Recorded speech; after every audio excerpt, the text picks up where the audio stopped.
Hey everybody, we're back live on YouTube. I was toying with the notion of going through Twitch instead directly to YouTube, but I figured this would be easier. But uh, you know, as I said it last week, first and foremost, I want to let you guys know all the videos I had stored up through the past couple of weeks are now uploaded to my YouTube channel, youtube.com/talkativecarl. Uh, I, I am unsuspended, thank God. Uh, so you can see all the movie reviews that I've been doing, like Moana, uh, some movies, you know, that just started recently with, for Black History Month and Valentine's Day month, and I got three videos back to back that I'm going to be doing right now, reviewing uh, the Ice Cube films Friday, then next Friday, then Friday after next. Uh, I wanted to do Friday after next around Christmas. Excuse me, but you know, I didn't feel comfortable, doing one because I'll just immediately gonna want to start checking out the first two, and it's kind of like one of those things like the Christopher Nolan Batman films. It's kind of like I want to, uh, watch them back to back. So obviously all three are classics, but the first one still holds up. So anyway, like I said, follow me in the links in the description below. Uh, I will be right after this. I'll be going right into the new Hogwarts Legacy game, as well as more Forspoken and Fire Emblem Engage. So look out for that later this evening. So yeah. So the first Friday movie uh, uh, came out in 1990, April 26, 1995. Directed by F. Gary Gray. Oh, I'm about to say Gary. Gary Gray, who done other movies like, Law Abiding Citizen, Set It Off, The Negotiator, Italian Job, Be Cool. Some of these I'm going to eventually review. But this movie uh, stars, of course, Ice Cube as Craig Jones, Chris Tucker as Smokey. This is my second movie I reviewed starring Chris Tucker. The first one being Rush Hour. Check that out on the channel as well. I eventually will cover Rush Hour 2 and 3 some point in the future. We got also Nia Long as Debbie. Bernie Mac, the late great Bernie Mac as Pastor Clever. I just didn't realize his name was Clever. Uh, uh, Tiny Zeus Lester Jr. as Debo, who had changed his name to actually Debo because people loved his character in this. Of course, he was like a character actor in other films. Just FYI, one of my relatives actually met Debo in real life. It was years ago.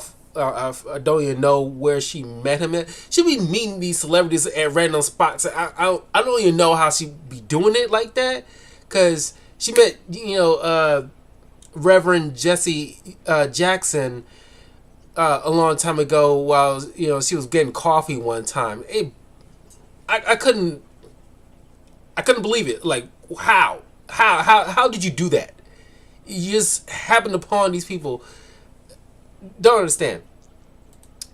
Of course, you got John Witherspoon as Mr. Jones, Regina King as uh, Dana Jones, uh, Anna Maria Horsford as Betty Jones, the wife, uh, Paula J. Parker as Joy, the girlfriend or former girlfriend of Craig, Faison Love as Big Worm, uh, uh, got Tony Cox uh, as Mr. Parker. Uh, I mean, yeah, I mean, uh, you, oh, I got to, excuse me. Sorry, I'm just recovering from a cold. So, mind the coughing here and there. Uh, uh, Megan Good. Like, I knew that was Megan Good as a little kid because she was one of those little children walking up to the ice cream truck. And it's like, isn't that Megan Good? Just in the little face. It's like you can see it in the eyes and the nose. That's Megan Good. I was like, man, it's like maybe that was her first little role that she starred in. Also, you got like a uncredited, unspeaking role from Michael Clark Duncan, and a lot of these people had pretty good careers. But I want to talk about this now, as eventually I'll be going through each of the Friday films. A lot of the because Ice Cube had been wanting to make a Final Friday film for the longest time, but he never could get the studios to like sign off on it for some reason. I'm not sure. Maybe it was money situation. Don't know. But now it's like a shame that it's probably, I won't say never going to happen now, but it's extremely hard now because now most of the people that we known from the first Friday film to the third film, a lot of them have passed away, like Michael Clark Duncan, Debo, John Witherspoon, uh, uh,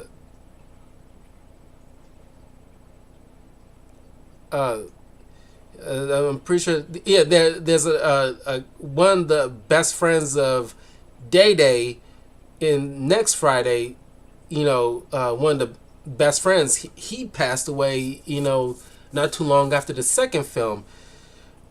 So, it's just like wow. It's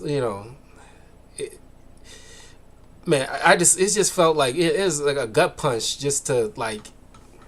At the very least, they could have done it while we still had John Witherspoon with us, and Debo, because like Debo is probably like Craig's biggest adversary, and we can't do nothing with that.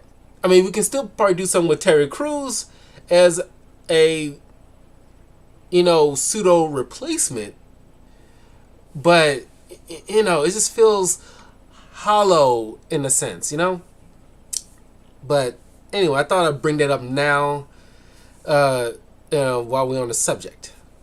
So anyway, oh, by the way, I don't know why, but something about films that center around just a single day or a single night that it's truncated to the point where it's you use. I mean, because this was Gary's first film that he created, and his career like took off like a rocket because he not to say that every film of his is like a critical hit or anything like that, but they're very a chunk of them are very iconic, like The Negotiator with Sam Jackson, and I know he's controversial now, Kevin Spacey, but say what you will, he's a great actor.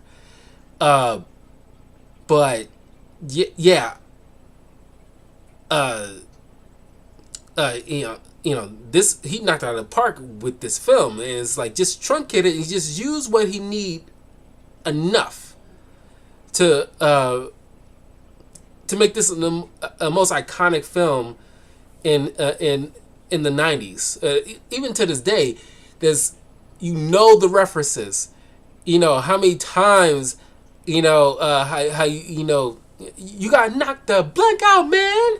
It's like, and honestly, we were introduced to Chris Tucker thanks to this film. Of course, yeah, his voice might get a little grating here and there, but I forgot how skinny he was back then. Of course, like he has a bit of a dad bod now that accumulated in increments over the years. Because Chris Tucker isn't like Sam Jackson where he's almost in every film. He's very I guess selective of like roles he's cast in, but I this might be a rumor, but I think he might still do one more Rush Hour film with Jackie Chan, which I'm kind of all I'm in on. As I mentioned it in my Rush Hour film review, all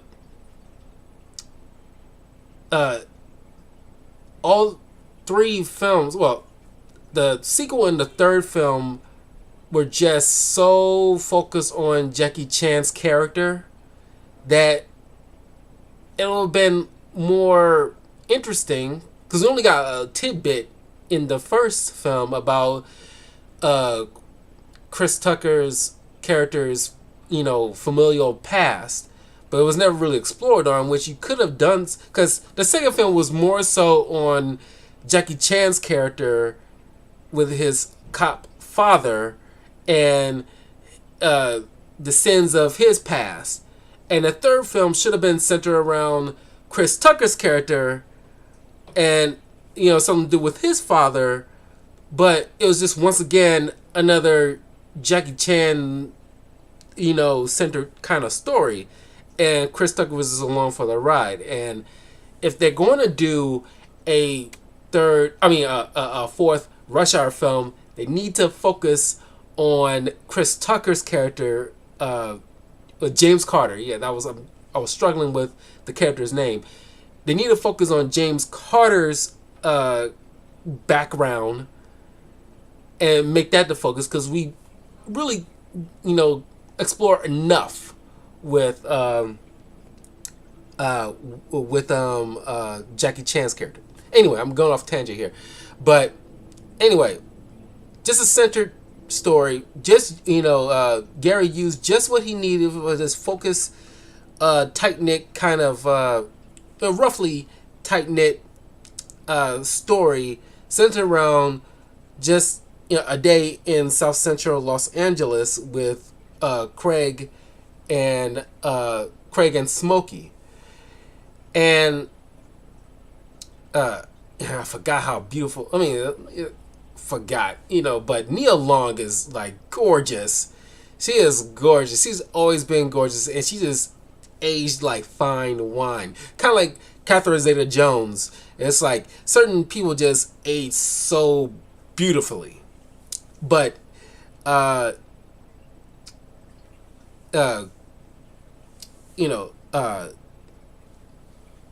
right from the start, Craig, 20-something-year-old guy,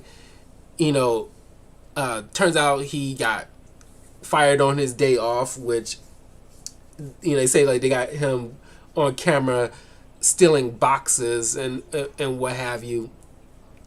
And, well, there's a lot of stuff back in the 90s that, well, you say this shouldn't fly, but, there's a, looking through it through 2023 eyes back then, things were pretty, foul. But if he got caught on camera stealing boxes, then It's never explained. That's always been the confusing part.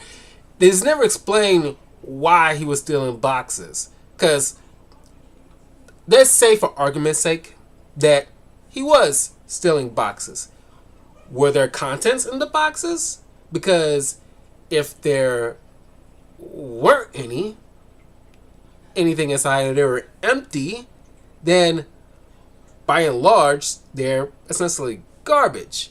But then there's a thing with the law where it says, until it's actually thrown out, it's still, I guess, like the propriety of the owner.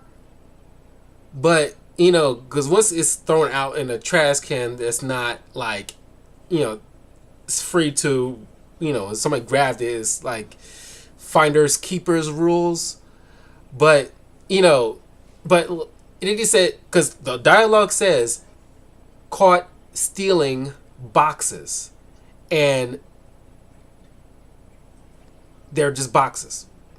They never specify if it was anything inside, because if it was something inside the boxes, then yes. That's something to, I don't know, possible termination. But here's the thing.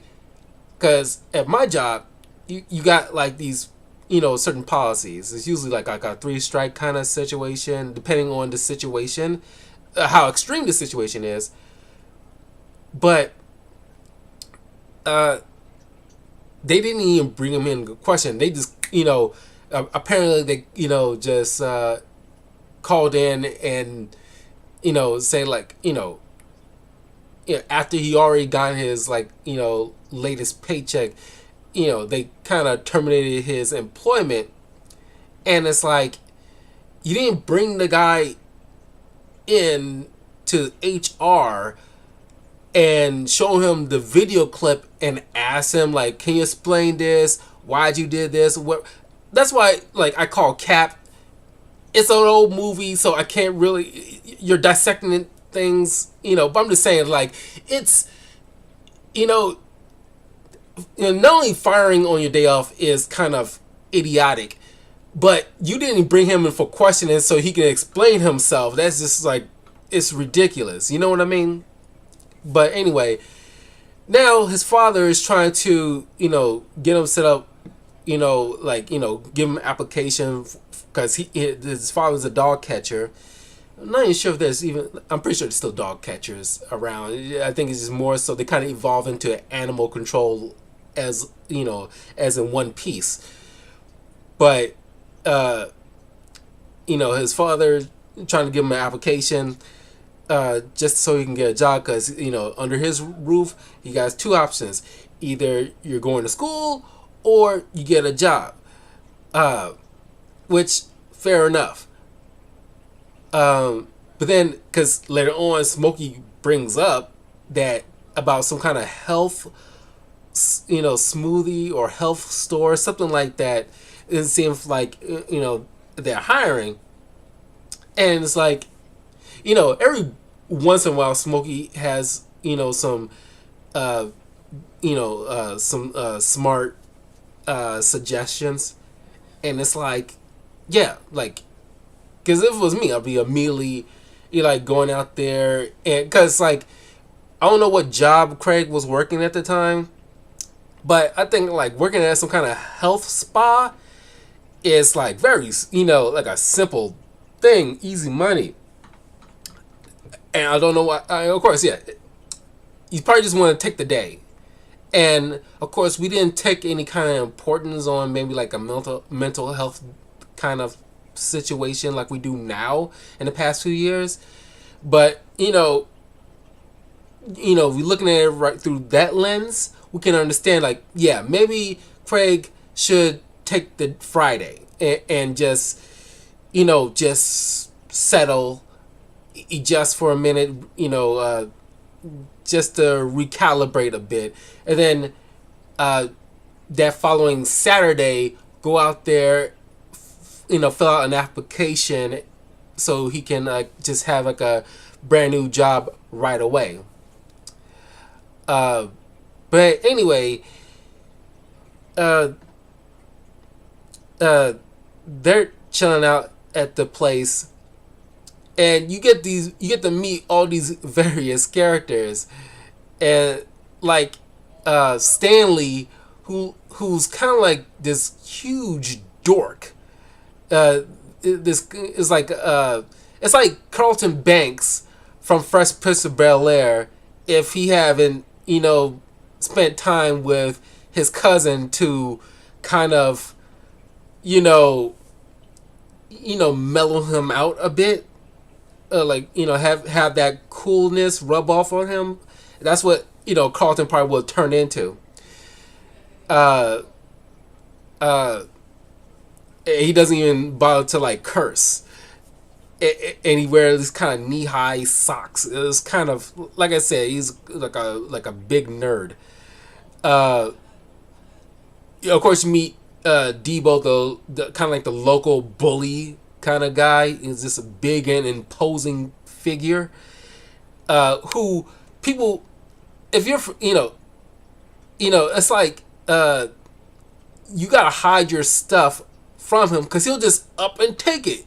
It's like this starts handling your pockets, trying to because Smokey tells a story about how like, oh hey, last week he took this what's his name? I forgot the guy's name.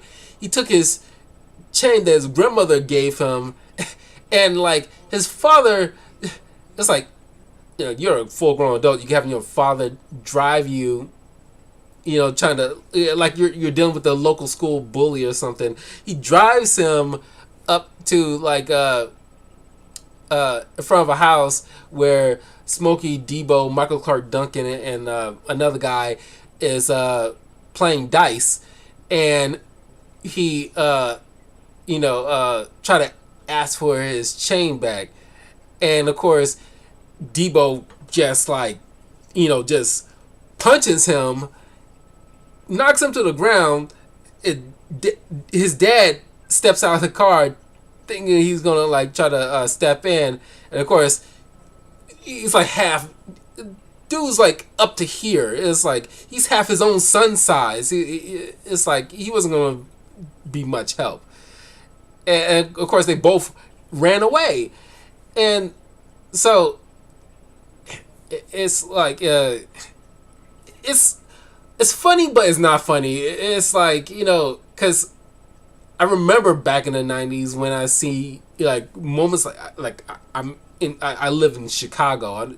I don't know specifically how it was in California back in the 90s. I'm pretty sure it's not that too dissimilar, but I've seen my fair share of people messing with folks, taking stuff or what have you. They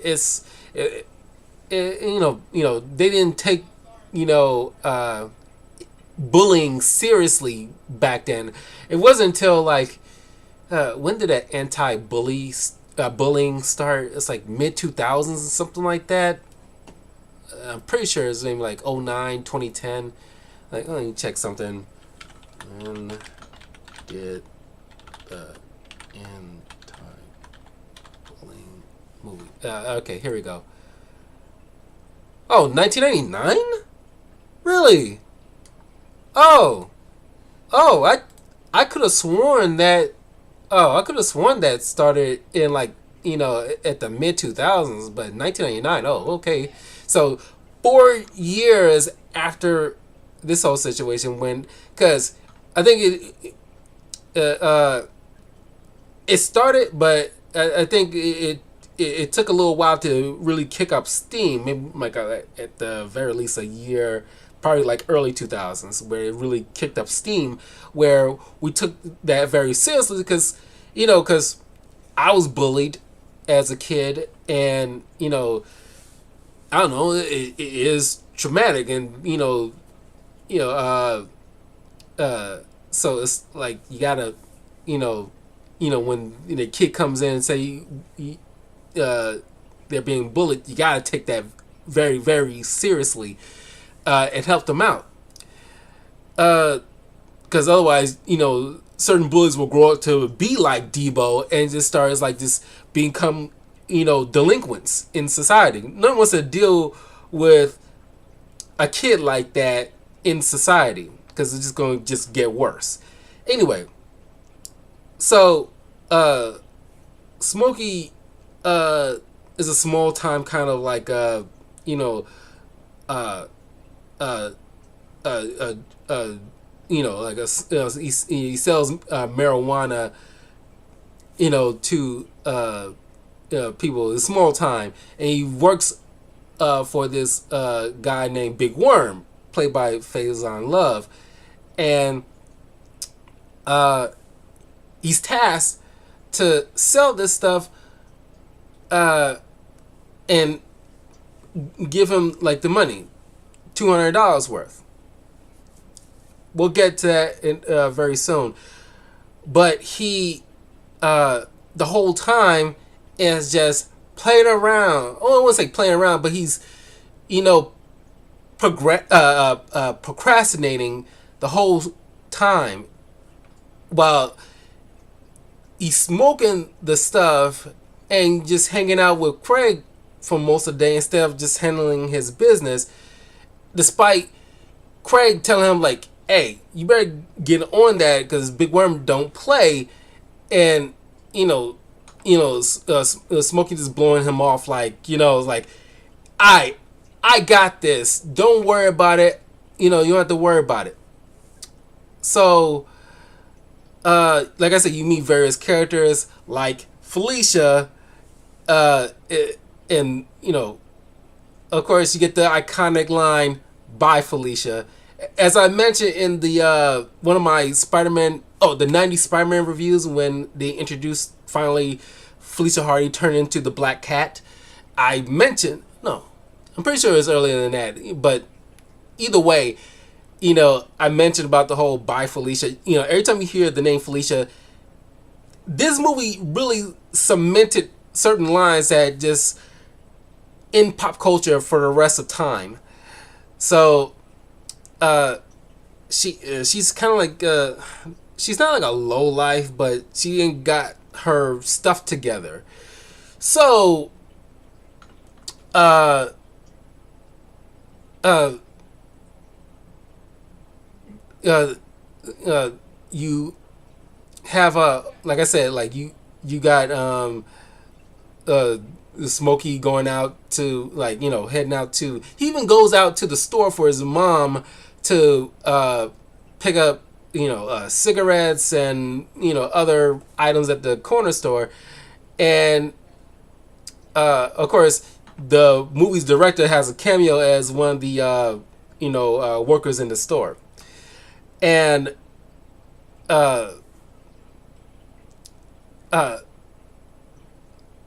it's just like you see like the Ezell who keep trying to do the whole slip and fall, trying to get money out of people.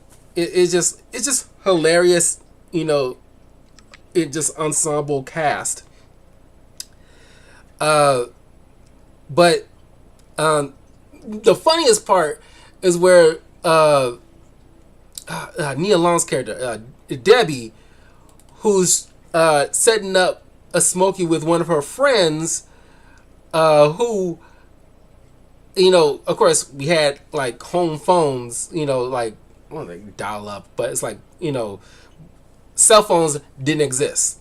I mean, well, there were like the early stages, because in the 80s it had those big phones, but then they kind of like evolve into smaller ones, but they're in your car or limo. But by and large, we had house phones where you have like a phone book or like a notepad where you keep a list of phone numbers for various friends and family, so you'll know who's calling or who you're about to call. This day and age, we kind of back in the day, I'm dating myself here, but back in the day, we actually had to memorize certain phone numbers, at least the key ones that we like family, like, because I remember knowing my aunt and uncle's phone, because I have like a my father has an older brother and a twin sister, so I memorized their phone numbers because they're the primary other two people besides uh, the phone number that I had in the house growing up that I remember by heart. But over time, I'm pretty sure everybody would have been familiar with this if you grew up in like the 70s, 80s, 90s, and maybe even the early parts of 2000 up to the point maybe of 2005. But uh, it wasn't until like the cell phone, like maybe like flip phone or the razor phones, it wasn't maybe in my personal opinion, it wasn't until maybe around then where we starting to get too used to the idea that, oh, we have our contacts in our phone, we don't have to memorize anything. Because honestly, can anybody really memorize all, I wouldn't say all, but like more than 3 phone numbers without looking it up? Because I doubt you can. Because, you know, uh, I know my father's phone number by heart because it's primarily like, it's kind of like my emergency contact kind of thing. He's the only number that I know besides my own that I know by heart. Because we're all too used to having these smartphones nowadays, so it's like, it's hold on a second. Speaking of which, my father is contacting me. Sorry, 1 second.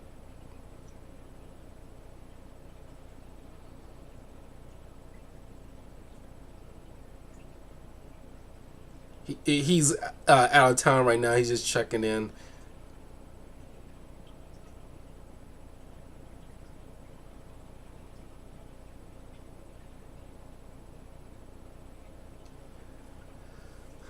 It's weird. My father just, use a prayer hands emoji. It's so weird. He's like in his early 60s. Why are you using emojis? I barely use emojis. Whatever. I'm sorry. I'm getting off tangent, but it's just like kind of weird to see that. But anyway, so Smokey, eventually like convinces Craig to smoke with him, even though he's supposed to be selling that stuff. And here's the thing. I want to bring this up now before I end up forgetting. He has to provide Big Worm $200 by later on that evening, like 10 o'clock that night. Otherwise, he's coming after him and Craig because, later on, well, Smokey got Craig involved, but he had $100 already on him. So he only was like halfway there. And it's like, you've been playing all day with this guy's stuff. And like, even if you, because his excuse was, oh, people are broke these days. And I hate to side with the dealer, but Big Worm is right. You're not applying yourself. Like, you're not even trying. Because you was literally just out going to the store. You could have just been, or even if your neighborhood, you couldn't sell.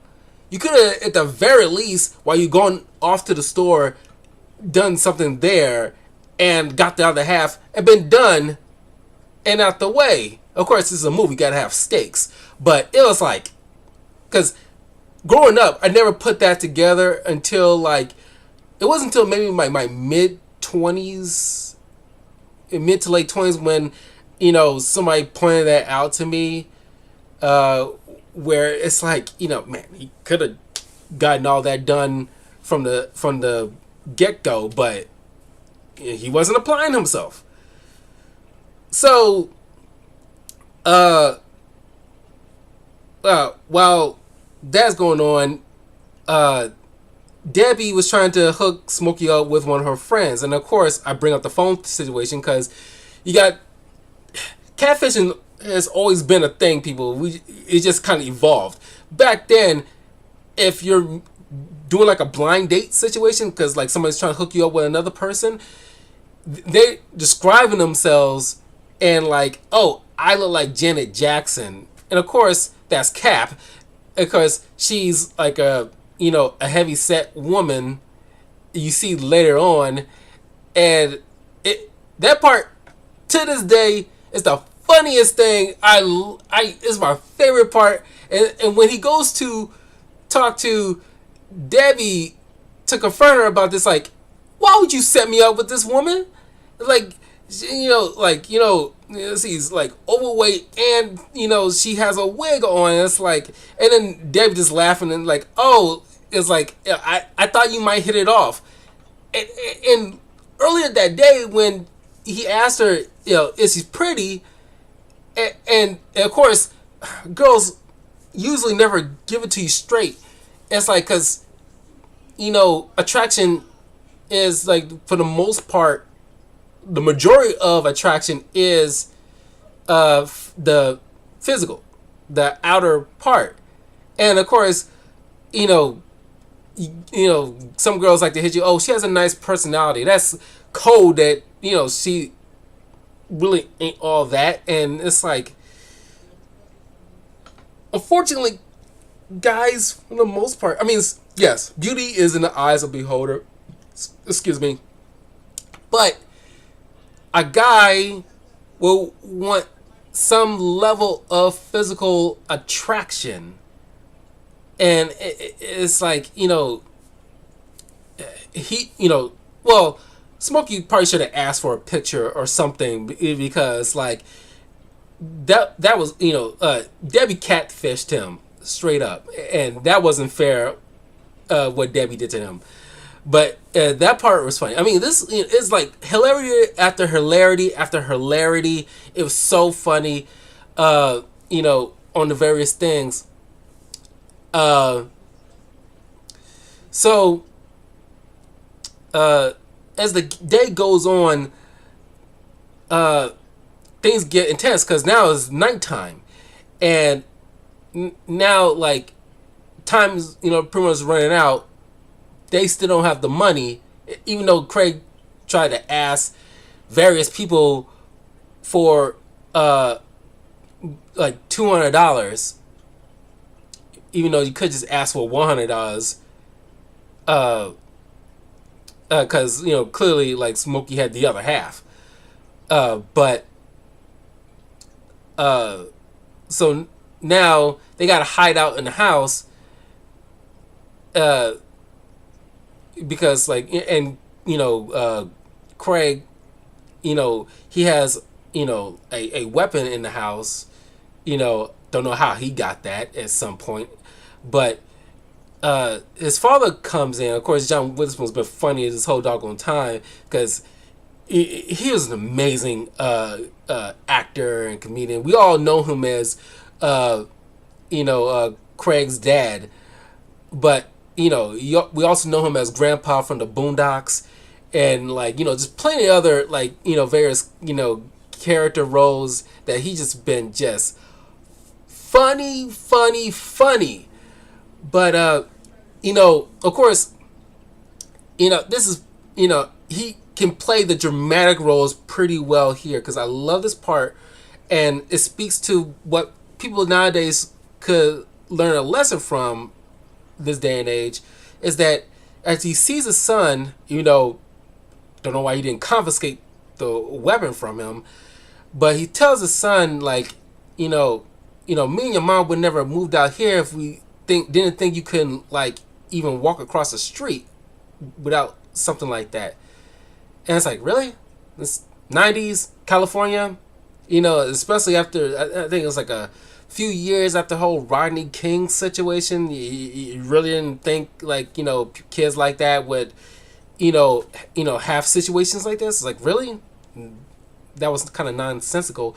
But he explains to Craig that, you don't need that.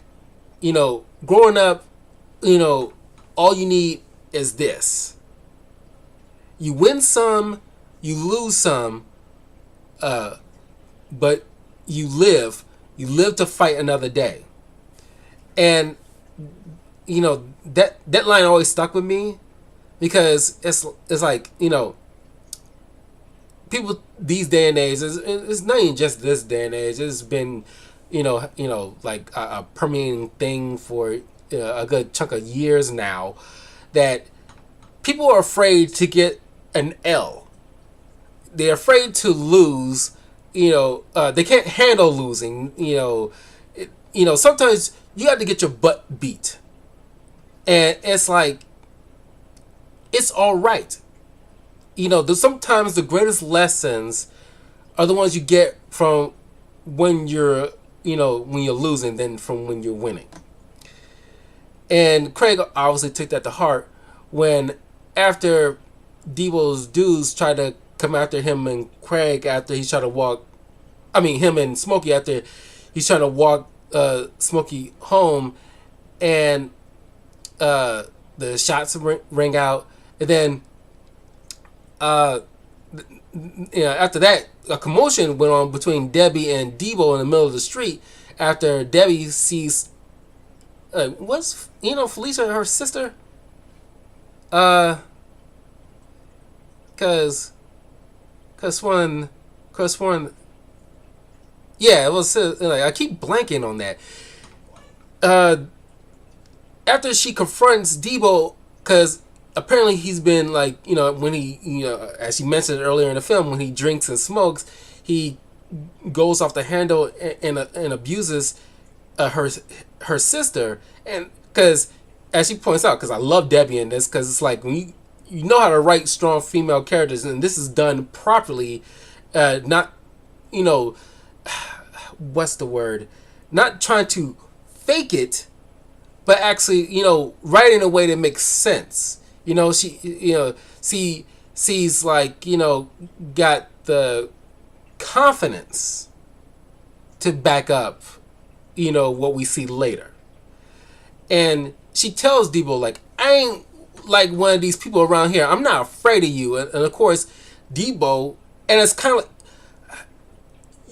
it was jarring as a kid to see this, because like I think this is the first time I actually seen like a guy hit a woman, and that was kind of jarring as a kid to see that, because growing up, boys have been taught never put their hands on a female. You shouldn't put your hands on a female.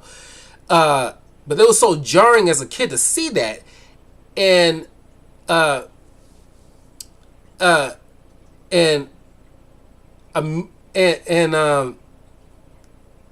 that sparked something with Craig, because Craig has feelings for Debbie. So despite him, not wanting to be entangled in any drama, especially when it comes to the local bully, he immediately steps in, and it's like, what you doing, Debo? That's a female. You're not supposed to do that. And then, of course, a fight breaks out between these two, where, at first, Craig puts out his weapon on Debo, and of course, thanks to his parents, Craig backed down from actually doing that, because that would land him in jail. So he put it down, and of course, these two fight, but of course, Craig got a brick. I think, now think about it, oh my god, the whole brick situation was set up. It was like, foreshadowing, if you're thinking about it, because when, Bernie Mac's character, the preacher, was fooling around with one of the neighbor's wives, the husband came home, played by Tony Cox. He threw the brick that was, threw a brick that was nearby, like one of those kind of stones, for the curves, at least, on the laid out, like, like for a garden, and the grass and whatnot, on one of the homes, and then he threw it at the preacher's car. So Craig, I'm assuming it's kind of like foreshadowing. At least that's how I'm taking it right now. He got one of the bricks, and he hit Debo, giving him the upper hand to beat him up, and he won the fight. The cops come, and of course they haul Debo away for assaulting people. I'm surprised he never got locked up a long time ago, but maybe it's because people are too afraid of him to like testify or do anything about it. But now it's like everybody's seen it, nobody's afraid of him. He kind of lost the intimidation factor. So, you know, him, Craig, and Debbie kind of like nurse each other's wounds, and like, you know, Craig walks off triumphant while the movie ends with Smokey, because they take the money off of Devo, because he took $200 from Stanley's house, and he used it to pay off Big Worm, and he mentions how like he's gonna go to rehab, even though, you know, there's a lot of fourth wall breaking. Not a lot, but a few fourth wall breaking moments in all the Friday films, mostly coming from Craig. But Smokey breaks the fourth wall. He stares at the camera. It's about he's only playing. But yeah, this movie still holds up. It's a whole lot of fun. I'm not doing it justice by describing it, because it's kind of like explaining a joke. It's not funny if you have to explain it. You have to see it for yourself. It's a classic. I think a lot of people revisit it plenty of times, but please check it out again. It's a very funny, worth your time, and leave a comment below. I mean, it's kind of relatively fast, but leave a comment below. Let me know what you thought. Share this with your friends. You know, what moments did you not like, or you know, what was your favorite moments in the film? But what did you happen to not like out of the Friday film? Because, God, as I was describing it, I'm pretty sure I brought up certain things that I kind of dislike, like the whole,